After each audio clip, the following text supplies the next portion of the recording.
Si dejas caer un pequeño clip de acero en un vaso con agua, se va directo al fondo. Ahora piensa en un barco de guerra, construido con miles de toneladas del mismo metal, navegando sin problemas sobre el océano. La comparación parece absurda. ¿Cómo algo tan ligero se hunde y algo tan gigantesco permanece a flote? Esa es la pregunta que millones de personas se han hecho a lo largo de la historia, y la respuesta es más fascinante de lo que imaginas. Todo comienza con un principio físico muy antiguo, formulado por Arquímedes en la antigua Grecia. Él descubrió que un objeto dentro del agua recibe una fuerza hacia arriba. Esa fuerza, llamada empuje, equivale al peso del agua que el objeto desplaza. Si el empuje es mayor que el peso del objeto, este flota. Si es menor, se hunde. Parece simple, pero ahí está la clave de por qué una estructura de acero puede permanecer sobre la superficie. Imagina un bloque sólido de 1 metro cúbico de acero. Su peso rondaría las 8 toneladas. El agua que desplaza ese bloque pesa solo 1 tonelada. El resultado es claro, el bloque es demasiado pesado y se hunde. Ahora cambia ese bloque por un casco de barco. Ahora, te pido que no cierres tu cerebro. Aunque el casco del barco esté hecho de acero, su interior es hueco y lleno de aire. Eso hace que su densidad promedio, es decir, el peso total dividido entre el volumen que ocupa en el agua, sea mucho menor.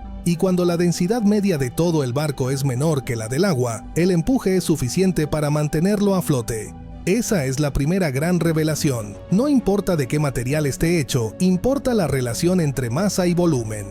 Pero no basta con flotar. Los barcos necesitan hacerlo de forma segura, estable y eficiente. Aquí entra en juego la forma del casco. Un buque carguero, por ejemplo, tiene un diseño ancho y profundo que desplaza enormes volúmenes de agua sin hundirse demasiado. Esa forma permite transportar miles de toneladas de mercancías de un continente a otro. En cambio, una lancha rápida tiene un casco pensado para planear sobre el agua cuando acelera. A altas velocidades, el agua ejerce fuerzas adicionales que levantan la embarcación y reducen el área de contacto con la superficie. Así se consigue menos resistencia y más velocidad. Dos embarcaciones muy distintas, pero ambas aplican el mismo principio a su manera. Luego está la estabilidad. Que un barco flote no significa que no pueda volcar. Todo depende de cómo se relacionan dos puntos invisibles, el centro de gravedad y el centro de empuje. El centro de gravedad es el punto donde se concentra el peso de la nave. El centro de empuje, en cambio, depende del volumen de agua desplazada y se mueve cuando el barco se inclina. Si la geometría del casco está bien diseñada, esa interacción hace que el barco tienda a enderezarse cuando se inclina. Si no lo está, cualquier desequilibrio puede terminar en un vuelco. Incluso la forma en que se distribuye la carga o el combustible a bordo puede marcar la diferencia entre un viaje estable y un accidente.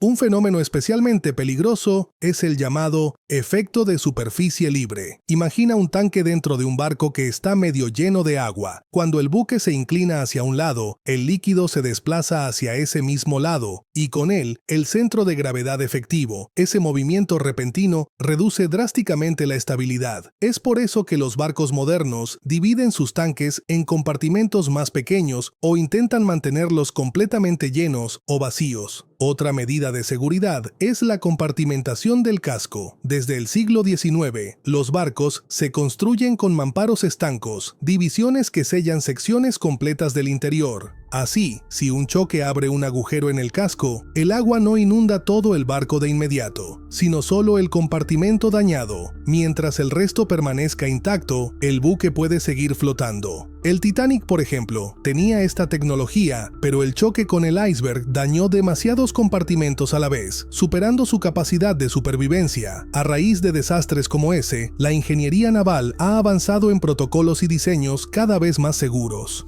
Ahora bien, hay embarcaciones que no solo flotan, también deciden hundirse a voluntad. Los submarinos son un ejemplo perfecto. Funcionan gracias a tanques de lastre que se llenan o se vacían de agua. Cuando los tanques se llenan, la densidad del submarino aumenta y se hunde. Cuando se expulsan con aire comprimido, la densidad disminuye y vuelve a flotar. Así, el mismo principio de Arquímedes que mantiene a un crucero en la superficie es el que permite a un submarino desaparecer bajo el océano y volver a emerger cuando lo necesita. Y aquí viene lo más sorprendente. Un portaaviones moderno puede pesar más de 100.000 toneladas. Sin embargo, flota con la misma facilidad que una pequeña embarcación de recreo. Hay barcos gigantes especializados en transportar a otros barcos, llamados buques semisumergibles, que se hunden parcialmente para que sus pasajeros entren sobre su cubierta y luego bombean el agua para elevarse de nuevo. Existen rompehielos que usan su propio peso para trepar sobre capas de hielo y partir las placas de hielo con la fuerza de la gravedad.